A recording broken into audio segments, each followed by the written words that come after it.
সবার একটাই ধারণা, ফেসবুকে ভাইরাল হচ্ছে না কেন, কেন ভাইরাল হইতে পারছি না, কেন ভাইরাল করে না ফেসবুক কি আমাদেরকে চিনে না? এরকম নানান প্রশ্নের সম্মুখীন যারা কন্টেন্ট ক্রিয়েটর আছেন, যারা ফেসবুকে কাজ করেন, দীর্ঘদিন যাবৎ কাজ করতেছেন, আপনারা স্বপ্ন দেখতেছেন ভাইরাল হবেন, কিন্তু আসলে ভাইরাল হচ্ছেন না।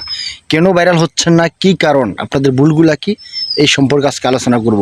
এখান থেকে দুইটা একটা টিপস কাজে লাগাইবেন, আশা করি সফলতা খুব নিকটে। ধৈর্য ধরে ভিডিওটা একটু শুনুন, কষ্ট হইলেও শুনেন ভাই। ভিডিওটা ভাইরালের পদ্ধতি হইলো, আপনি আগে নিজেকে পরিচিত বাড়াইতে হবে। আপনার ভিডিও ভাইরালের চিন্তা করে লাভ নাই, নিজেকে পরিচিত বাড়ান। নিজেকে যখন সবার কাছে পরিচিত হইতে হবে বা সবার কাছে পরিচিত হবেন, সবাই কাছে নিজেকে সেফটি মনে করবেন যে আমি এখানে এই ভিডিওটা আমার সাজেস্ট হচ্ছে, পাবলিক আমার ভিডিওগুলো দেখছে, পাবলিক ভালো বলছে, তখন আপনি নিজে সাকসেস। তখন দেখবেন যে পাবলিক যখন আপনার ভিডিওটা ধৈর্য ধরে দেখবে, 10 সেকেন্ড হোক, 12 সেকেন্ড হোক, 1 মিনিট হোক, 2 মিনিট হোক, যখন ভিডিওটা পাবলিক দেখবে, তখন ফেসবুক মনে করবে যে না, আপনার ভিডিওগুলো কোয়ালিটিপূর্ণ হচ্ছে, আপনার ভিডিওগুলো টপিক ভালো আছে, তখন ফেসবুক মনে করেন আপনার ভিডিওগুলো সাজেস্ট ফর ইউতে টান দিবে। ইয়ার ভিতরে আপনি 2 মাস, 3 মাস, 4 মাস, 6 মাস ফেসবুকে শুধু ইন্টারভিউ দিচ্ছেন, কথা বুঝছেন? একটা পরীক্ষা দিয়ে 10 বছর পরে পাস করেন শুধু একটা সার্টিফিকেটের জন্য, আর ফেসবুকে 2 মাস 3 মাসে সফলতা পাবেন, এটা যারা বলে তারা ভুয়া তথ্য দিচ্ছে। এই ফাঁকে আপনি মানুষের ভিডিও দেখতে হবে। আপনার দায়িত্ব হলো, ছোট হোক বড় হোক, যেই কোনো লোকের ভিডিও আপনার কাছে আসে, ভালো লাগুক আর খারাপ লাগুক, আপনার সবার ভিডিও দেখা। তার কারণ হলো আপনার কমেন্টের পরিচিতি বাড়াবে। এই জন্য আপনি অবশ্যই এখানে অ্যাক্টিভ থাকার চেষ্টা করবেন, আর নয়সে যারা অ্যাক্টিভ আছে তাদেরকে ফলো করার চেষ্টা করবেন।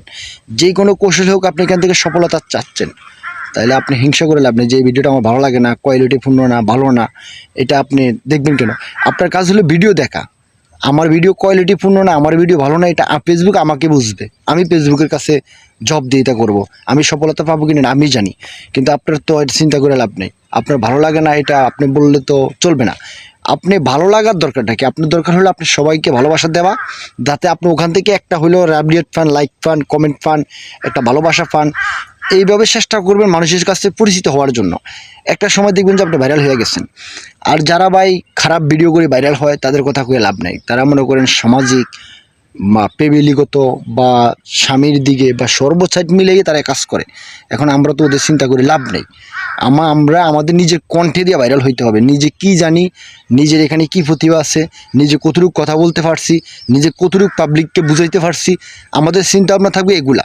আমরা যদি মনে করেন মানুষের পিছনে দৌড়াই যে কে কী ভিডিও করলো, কে কী করলো, এগুলোর পিছনে দৌড়াইলে আমরা নিজ জীবনে ভাইরাল হইতে পারবো না। এই জন্য আগে আমার নিজেকে নিজে ঠিক করতে হবে, কথা বুঝছেন? আপনি যত মানুষের পিছনে সময় দিতে পারবেন, ততই আপনার আস্তে আস্তে ফেসটা বড় হবে। আর এখানে সময় ছাড়া কোনো কাজ নেই। আপনি একদিন অ্যাক্টিভ থাকবেন না, আপনার রিচ এঙ্গেজমেন্ট এমনিতেই ডাউন হয়ে যাবে। এই জন্য যত সম্ভব মানুষের ভিডিও দেখেন, কার ভিডিও আপনার পছন্দ হইলো না হইলো সেই দিকে তাকাইয়েন না।